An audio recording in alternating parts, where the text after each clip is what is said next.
Ngayong araw, samahan niyo nga kami ni Robby. Ay hala ate, hindi talaga kami yan. Eto na talaga yon ate. Ngayong araw, samahan niyo kami ni Robby dahil kami ay gagala. Napangakuan nga pala namin ni Hobby si Robby na igagala namin siya at ija-Jollibee. Kaya eto, kami ay lumarga na. Nung nakarating nga kami sa SM, nag-withdraw muna ako sandali. After nga niyan, nasi-CR nga daw yung bata. Kaya dumiretso na muna kami sa taas. Fast forward, lunch na nga pala ng mga oras na yan. Kaya ayan, dumiretso na rin kami sa Jollibee. Cheat day nga pala namin mag-ina, kaya ayan, hindi mawawala ang matcha sa buhay ko, ate ko. Dito ako kadalasang bumibili ng milk tea matcha sa Gongcha. Ewan ko ba't sarap na sarap ako diyan, lasan-lasa ko yung tsaa. Naka-order na rin pala ako niyan, kaya ayan, nandyan sila Robby, nag-aantay na sa akin. Uy mare, deserve ko to, no? Dito nga, natatawa ako kay Robby kasi dala-dala niya yung wallet niya na may barya. Sabi niya kasi, siya yung magbabayad ng Jollibee niya, kaya ayan, dinala niya. Alam nyo, tayo talagang mga mommy ang pinaka-happy kapag ka-happy din yung mga anak natin, no? And syempre, pag happy din si wifey, happy din ang hubby. Kung napapansin nyo mga mare, kasama ko po yung kambal ko. Opo, kambal ko po iyan. Story time lang mga mare, 7 nga pala kaming babae na magkakapatid. At sa kakahabol nga ng mga magulang ko sa lalaki, ayan, naging 7 kaming puro babae. Yung pang-6 at pang-7 kong kapatid ang kasama ko dyan. Busy na rin kasi yung iba kong mga kapatid, kaya sila lang yung mga nahahakot ko sa ganyang galaan. And sa wakas, kakain na kami ni Robby.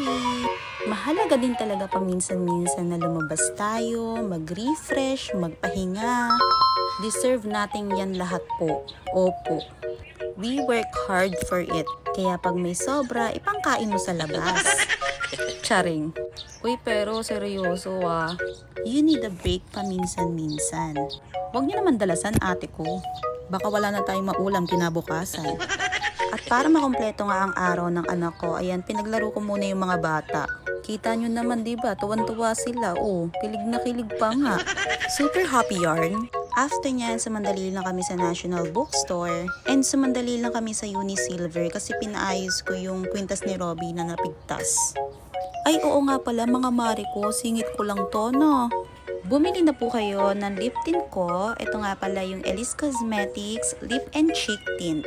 Organic lip and cheek tint po ito, kaya hindi po ito nakaka-damage ng ating mga lips.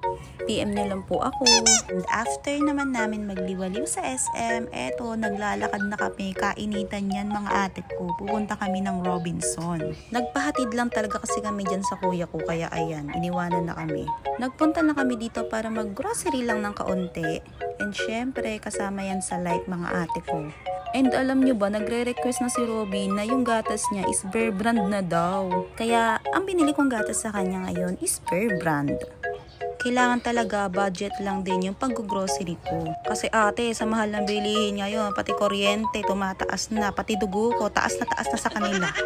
Bawal na bawal kong kalimutan yung itlog ng anak ko. Alam niyo sa gabi, tinatanong ko siya kung ano yung gusto niyang ulam. And ang lagi niyang sagot sa akin is egg mama. Thank you Lord talaga kasi hindi maselan si Robby sa pagkain. Masaya talaga ako kasi ngayon nasasama ko na yung mga kapatid ko sa mga ganyang gala. Kasi nagpupumilit na silang sumama Hindi, joke lang. Love you guys. Haba ng ice cream mo ba?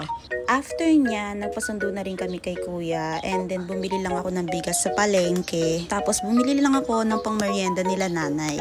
Sobrang init na talaga sa labas. Bago nga kami makauwi ng tuluyan, dumaan muna kami dito sa pinagsaanlaan ko ng gold. Kung may extra money kayo mga mare, mag-invest kayo sa gold. Kasi magagamit nyo talaga yan sa emergency.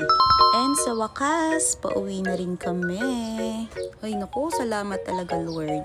Yay! Parang nakompleto na ulit buhay ko. Ay hala, yabang mo be. So yun lang ang ganap namin. Thank you Lord.